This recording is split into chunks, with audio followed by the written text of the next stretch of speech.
J'aime ta présence, toi mon bien-aimé.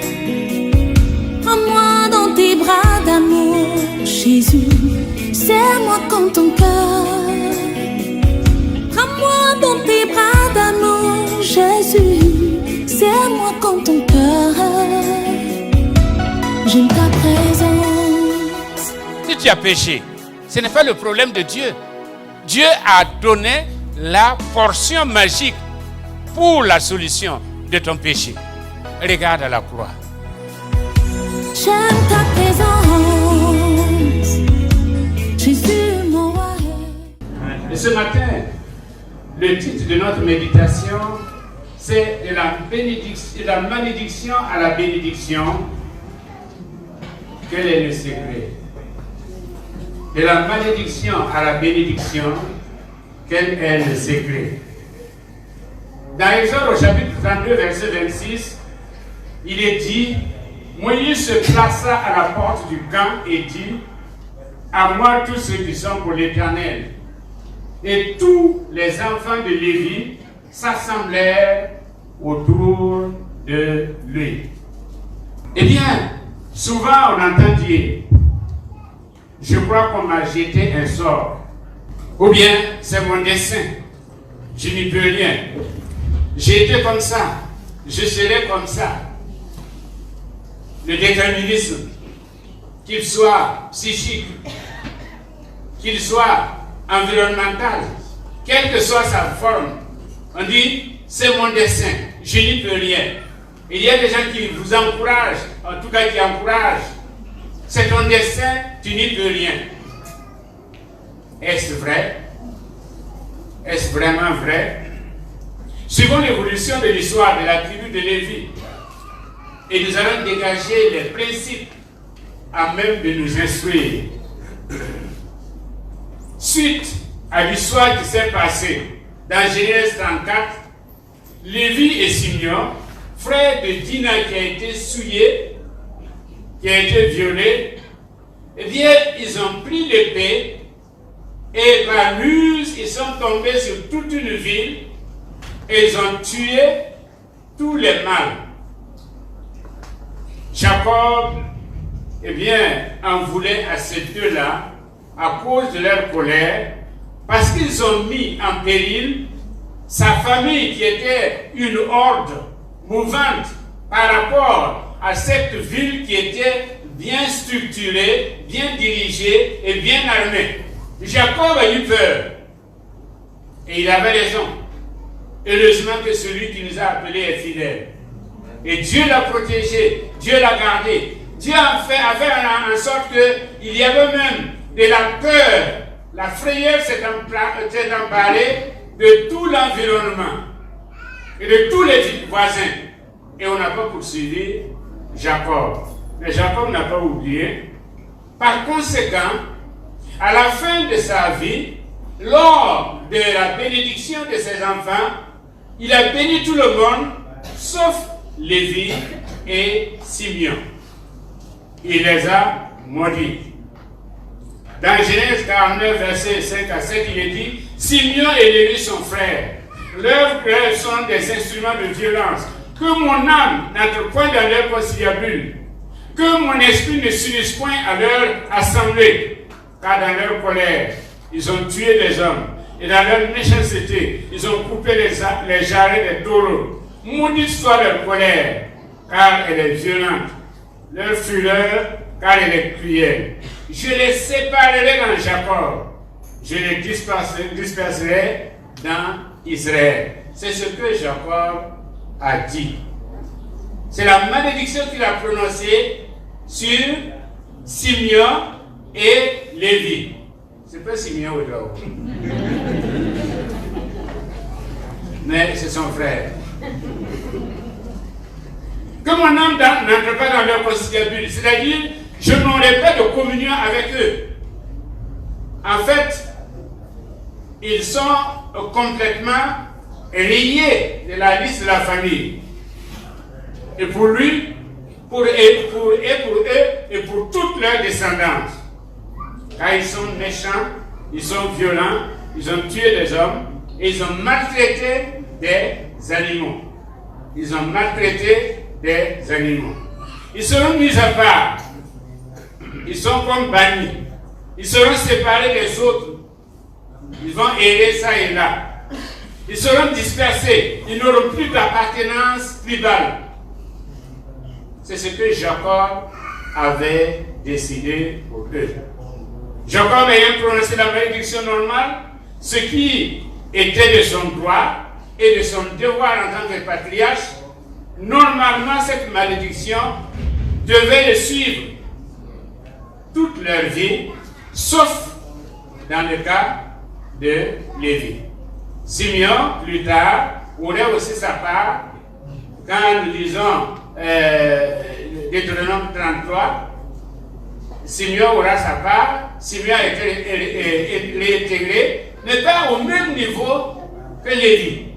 Parce que Lévi attendait une occasion. Et l'occasion, c'était le veau d'or. Le veau d'or. Et au verset 29,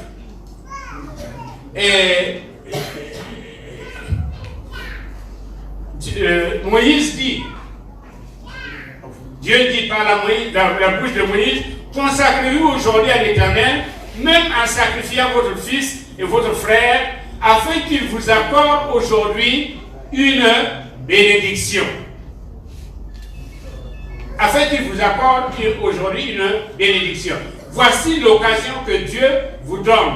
À l'occasion du veau d'or, où il y a un désordre qui a été créé et qui exigeait une prise de position de la part des uns et des autres, Lévi a profité de l'occasion.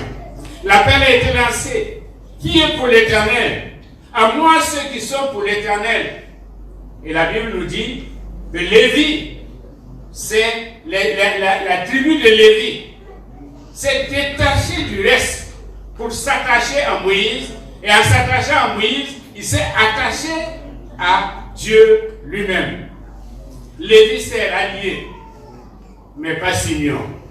Moïse était de la tribu de Lévi. Aaron aussi était de la tribu de Lévi. Mais nous avons vu ce qu'Aaron a fait. Mais ce n'est pas pour des raisons familiales que les Lévites se sont ralliés à Moïse. C'est plutôt par conviction, par opportunité. Le temps kairos, comme nous l'avons vu l'autre jour, le temps qui est l'opportunité. On dit que, eh bien, l'échec comme la réussite est question d'opportunité. Il faut savoir saisir les opportunités et agir. Et Lévi a su choisir et, saisir l'opportunité. Il guettait l'occasion pour effacer leur passé, effacer la malédiction, effacer ce que leur père a dit, bien que ce soit leur père. Il guettait l'occasion. Alors, Moïse a dit, si vous êtes de l'Éternel, faites quelque chose. Saisissez, prenez vos épées, passez dans le camp et tuez tous ceux qui ont été désobéissants à la parole de l'Éternel. Ne regardez pas. Si c'est votre frère, si c'est votre père, si c'est votre mère, si la personne a été désobéissante à la parole de Dieu, elle mérite la mort. Elle ne mérite pas vos sentiments. Ne faites pas du sentimentalisme. Dans l'amour de Dieu, il n'y a pas de sentimentalisme. Eh bien, les mots ne suffisaient pas. Il fallait passer à l'action. Ils ont dit, nous sommes pour toi, nous sommes pour Dieu, et Dieu dit maintenant, passez à l'acte. Comme on dit, il n'y a pas d'amour. Il y a des gestes d'amour. Il y a des preuves d'amour. Eh bien, ils ont passé à l'acte. Leur priorité, c'était défendre la sainteté de l'Éternel. défendre la sainteté de l'Éternel. Ils l'ont fait. Et Dieu a changé leur malédiction en bénédiction. Amen. Je ne voudrais pas que quelqu'un entre dans la nouvelle année avec un passif. Je ne voudrais pas que quelqu'un soit chrétien, soit dans l'église, ici, tout en pensant, tout en se disant, j'ai été maudit par mon père, je traîne la malédiction de mon père. Cela n'est pas vrai. Si aujourd'hui, tu décides de saisir l'occasion que Dieu te donne par la naissance de ton fils, par la présence de ton fils, de son fils, eh bien, tu vas changer ta destinée. Tu vas changer ton sort. Tu vas transformer ton sort. Et le monde ne te le connaîtra pas. Parce que le monde s'attend à ce que tu sois maudit. Le monde s'attend à un certain nombre de malheurs sur toi. Et le monde verra. Au contraire, au lieu et en place de la malédiction, il y a la bénédiction de Dieu. Tout dépend de toi. Saisis l'occasion, le temps kairos qu'il te donne pour entrer dans les grâces de Dieu. Quel était donc le nouveau statut de Lévi? Il est passé de maudit en béni. Eh bien, dans Deutéronome 33, donc, verset 8, le ton a changé. Le sort ou le destin de Lévi a changé aussi. Il est dit que les Thummim et les Urim ont été confiés à l'homme saint. Et les Thummim, c'est l'intégrité. Et les Urim, c'est l'illumination. C'est-à-dire que Dieu maintenant est devenu la propriété de Lévi. Dieu est devenu la propriété de Lévi. Au verset 9, il est dit, Lévi dit de son père et de sa mère, je ne les ai point vus, il ne distingue point ses frères, il ne connaît point ses enfants, car il observe ta parole, il garde ton alliance. La priorité maintenant de Lévi, c'est d'obéir à Dieu et d'observer la parole de Dieu. Ce que Dieu dit, c'est ce qu'ils vont faire. Ce que les parents ont dit, ça ne marche pas. Ils enseignent des ordonnances à Israël et ta loi à Jacob. Ils mettent l'encens sous tes narines et l'holocauste sur ton autel. Bénis sa force ô Éternel. C'est ce que Moïse a dit. Bénis sa force ô Éternel. Avec l'œuvre de ses mains, brise les reins de ses adversaires et que ses ennemis ne se relèvent plus. Amen. Amen. Le Seigneur va briser les reins de tes adversaires. Amen. Tes ennemis ne vont plus se relever. Parce que maintenant, ce n'est plus toi, mais c'est Dieu. Dieu qui a épousé ta cause. Puisque tu as épousé la cause de Dieu, Dieu épouse ta cause. Et quand Dieu est avec toi, qui peut être contre toi? Quand Dieu est avec toi, eh bien, 2000 tombent à ta gauche et 10 000 à ta droite. Ça, tu passes. Amen. Ils viendront à toi par un seul chemin, mais ils vont repartir par 7 chemins, nous dit la parole de Dieu. Bénis sa force, ô Éternel. Que le Seigneur bénisse ta force. Amen. Que le Seigneur bénisse ta force. Amen. Tu es un homme fort. C'est pourquoi dans le psaume, il est dit, l'Éternel, ton Dieu ordonne que tu sois puissant. Amen. Amen. Ton Dieu ordonne que tu sois puissant. Et ce matin, Dieu t'a donné une force. C'est pourquoi Moïse dit, bénis sa force, ô Éternel. Augmente sa force. Tu as une force. Tu as une force. Souvent, on pense qu'il faut peut-être des pasteurs pour prier pour les malades. Il faut des pasteurs pour prier pour des situations difficiles. Toi, tu peux le faire. Amen. Tu peux le faire. Parce que tu as en toi une force. Tu as en toi une puissance. Il suffit seulement de croire. Et tu verras cela se réaliser dans ta vie. Comme à Lévi, Dieu te dit, bénis sa force, ô Éternel, brise les reins de ses adversaires, et que leurs ennemis, que tes ennemis ne se relèvent jamais. Comme il a dit à Moïse, les Égyptiens que tu vois aujourd'hui là, demain tu ne les verras pas. Amen. Les ennemis que tu vois aujourd'hui là, ceux qui te persécutent, ceux qui t'en veulent, ceux qui sont aigres contre toi, demain tu ne les verras pas. Parce que l'Éternel a béni ta force. L'Éternel a béni ta force. Et l'Éternel a changé ton statut. Tu n'es plus n'importe qui. Hein? Tu n'es plus n'importe qui. Alléluia. Tu es devenu un homme de valeur, une femme de valeur, un enfant de Dieu de valeur. Quand le diable te voit, il fait la courbette. Et tes ennemis aussi feront la courbette parce qu'ils reconnaîtront en toi qu'il y a quelque chose. C'est comme Moïse.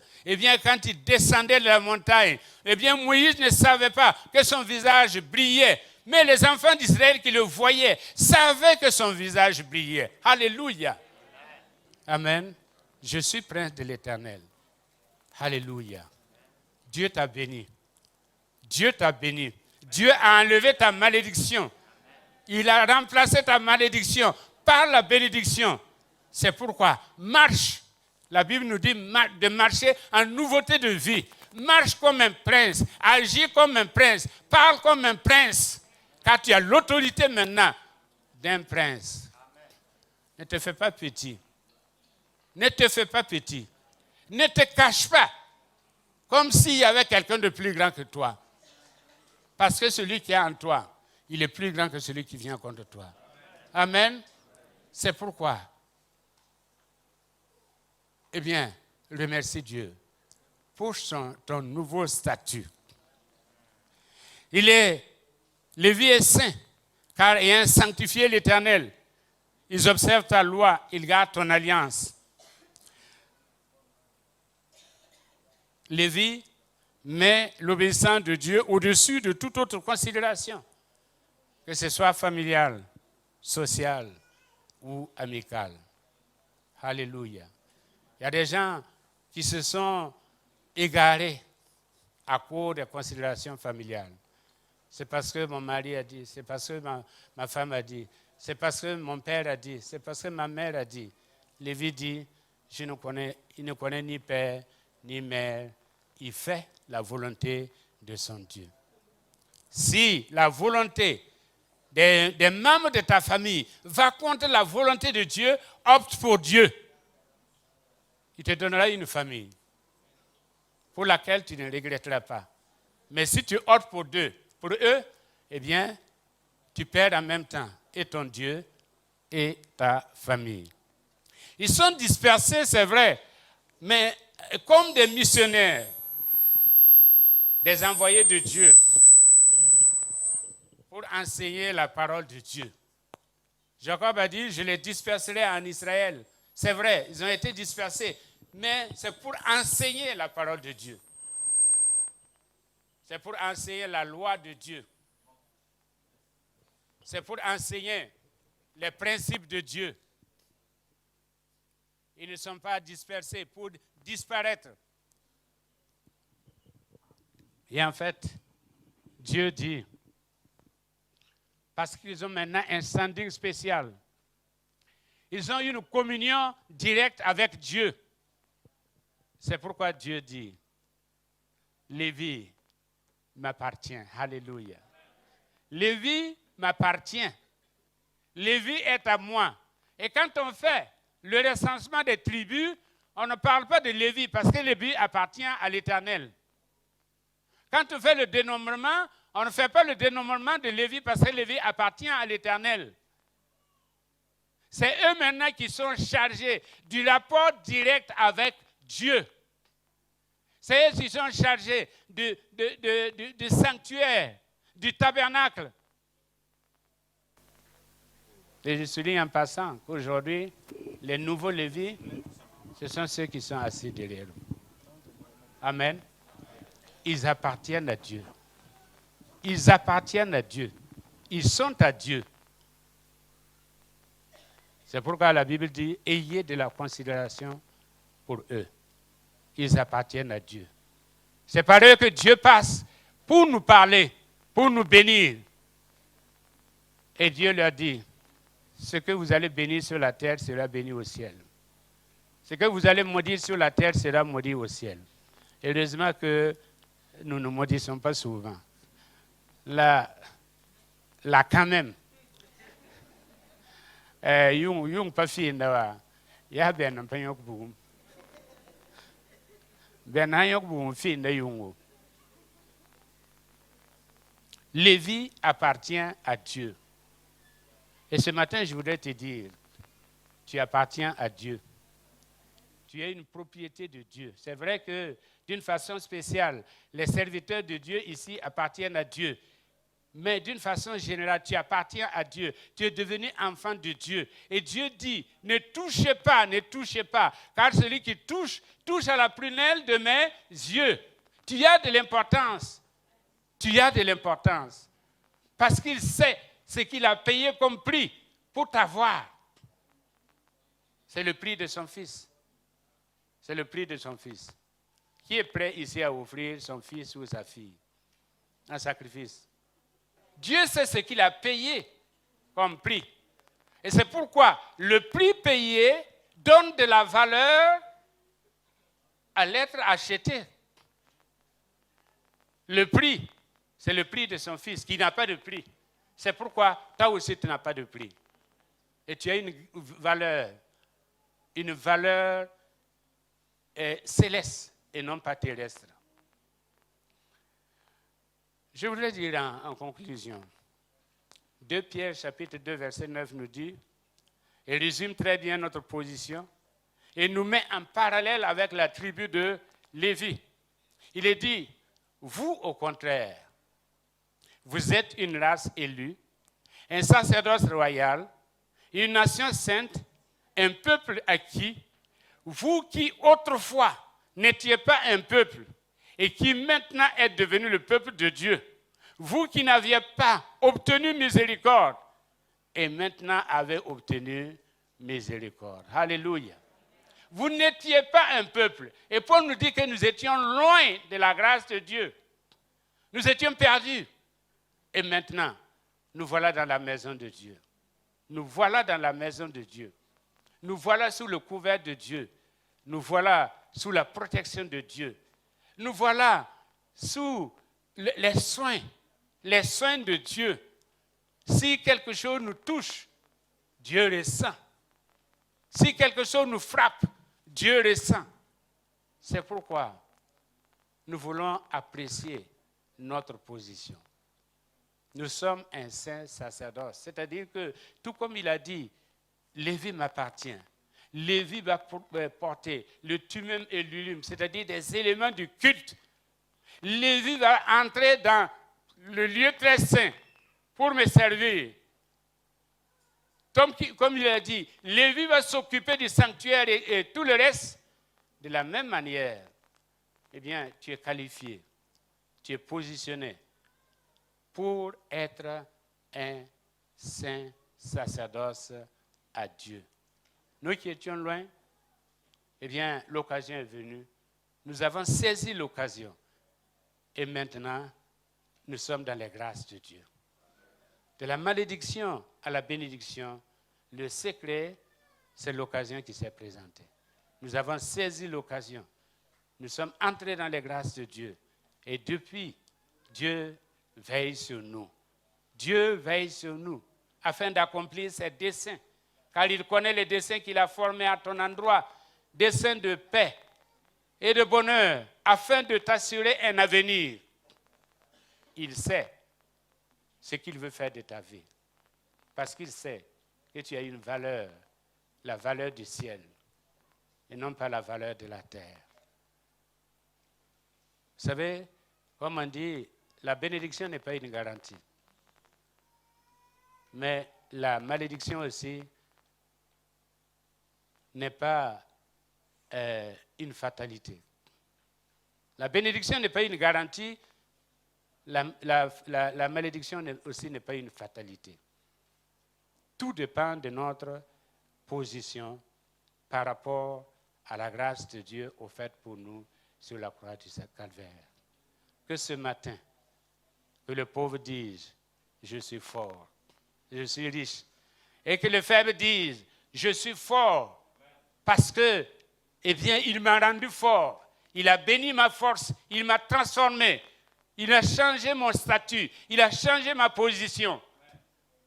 J'étais dans le camp des faibles, le camp des perdus.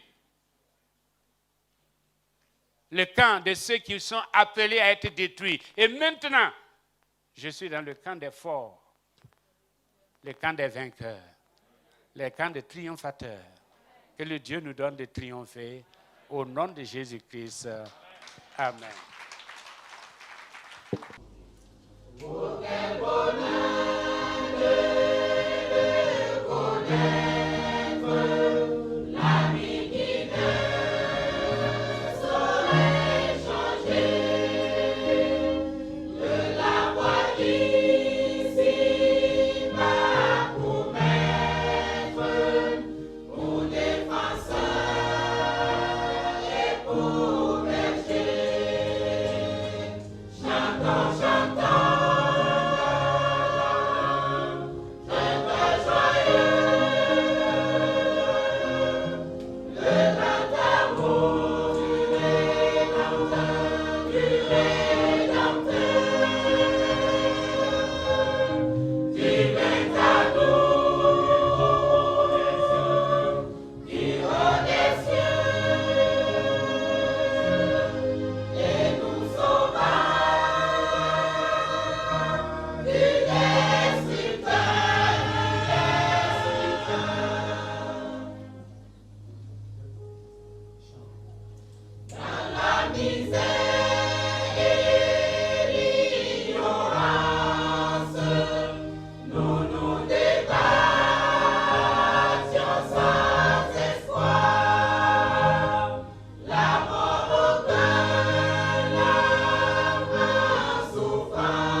Chaque